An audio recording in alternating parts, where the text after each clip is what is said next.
All right, good morning, everybody. It is Thursday, June 28th. It's about 8:30 a.m. I did the little bit of feeding that there is these days at the barn this morning, and because there was time, I went ahead and hooked up to the wagon with the tractor and came out here to the field and started picking up round bales. I must quit right now. I have to start getting ready for baling. I got some grease jobs to perform, and I'm going to try and get my hands on that wrapper this morning so it's at least at the farm to delete probably about an extra 45 minutes later on today. That's worth a lot of time when wrapping bales. There's not much left. I hate like heck that I'm leaving here, but you know what? It's okay. This can sit here for a bit. Before I go any further, I want to apologize for not giving you any forewarning. Let me get out of that wind. For not giving any forewarning on a bale count contest. It was just kind of an impromptu decision. I felt kind of silly and goofy last night and thought we'd have a bale count contest. There's been a lot of comments, a lot of replies with numbers. I am going to tell you folks this much. I like your style. There are some high numbers out there. I probably should not be talking like this right now. It doesn't matter, because your first answer is your only answer that I'm actually going to take. There's some high numbers out there. My God, I hope most of you are right, but we'll see what happens. There's very good product out there. It's pretty healthy. The quantity is great. The quality is okay. It's going to make some excellent baleage. So anybody that's just catching this video and didn't catch last night's posting, we're having a bale count contest today. You must leave your comment on last night's video though. Bale count contest begins. Your comment must be on that video, please. And it has to be on there before 12 o'clock today when I start baling, because when I start baling, I'm obviously going to do a little video, and yeah, we'll go from there. I'm not a man of many rules, but we got to try and keep this a little bit fair for bragging rights. And as far as a prize goes, you're going to get the greatest thumbs up you've ever gotten in your entire life. That's all I got, folks. I got $2 in my pocket, but other than that, I got a thumbs up. So yeah, let's keep this fun. Let's all cross our fingers for a good day today. No breakdowns.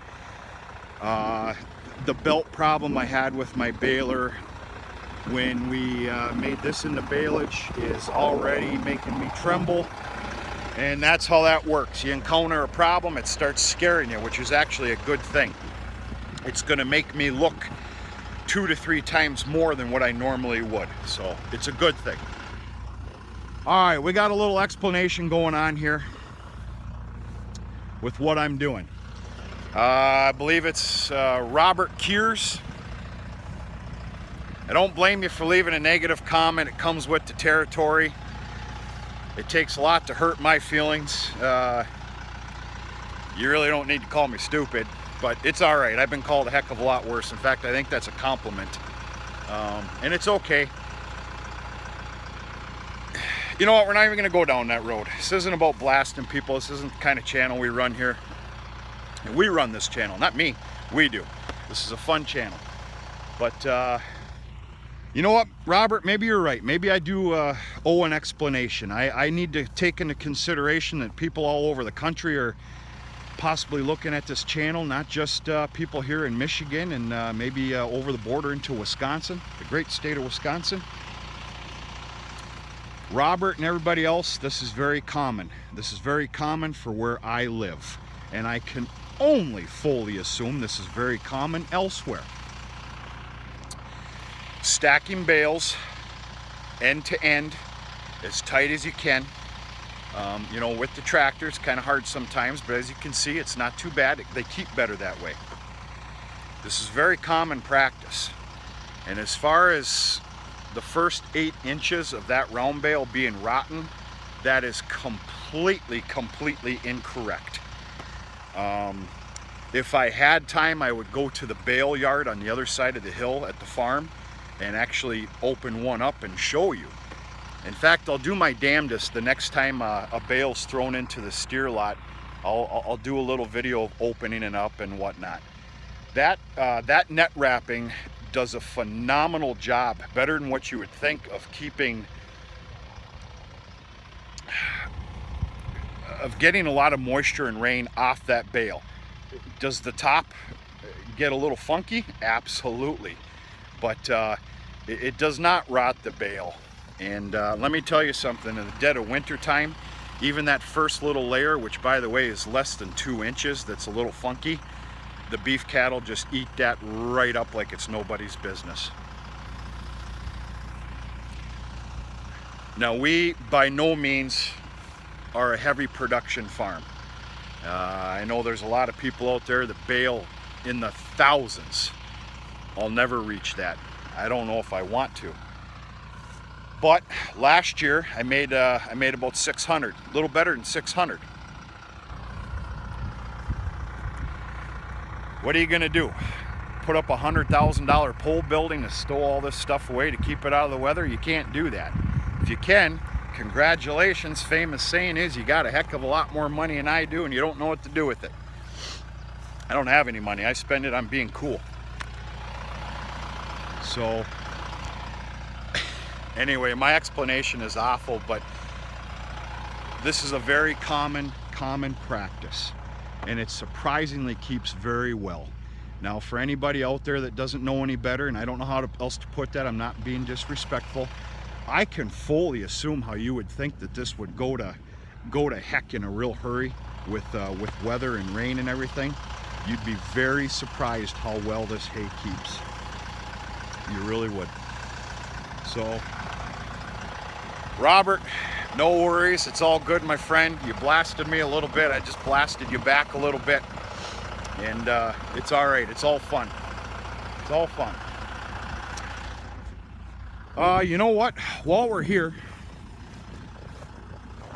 I'm going to give you a little show of the cornfield, which, folks, it's nothing to brag about. And you boys in southern Wisconsin, well, heck, mid-Wisconsin. I went through middle Wisconsin, all of Wisconsin yesterday. And, excuse me. And wow, are things looking great down there. Iowa, Illinois, you boys are probably laughing right now. You need to understand we come from different worlds. I am very, very happy with what I see here compared to what it was just last week. It's come leaps and bounds. Long ways to go, but I'm very happy with what's seen here. And if you don't keep up with the videos, this has all been planted for corn silage. This will all be chopped late September, early October, and thrown up in the silo. This is roughly 18 acres of corn. So,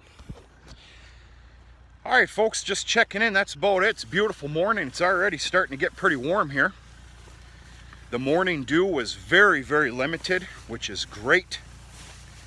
Not only for the baleage fields today, but for the hay that's on the ground for dry baling tomorrow on the big hill, the south hill.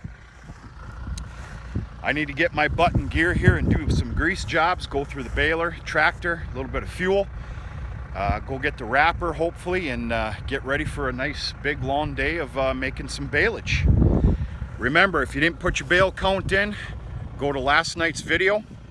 And remember now, it's on the last 2 fields that I showed, not the first one. The first field I showed is for dry baling tomorrow. Bale count contest is for baleage, which is going to be very tricky. All you engineers out there, your brains better be working right now. I know that they are. So, all right, folks, let's have some fun. Hope everybody's doing okay. And the next video that you see is going to be me starting the bale process of baleage. So get your numbers in. Have a great morning. We'll talk to you sooner and later.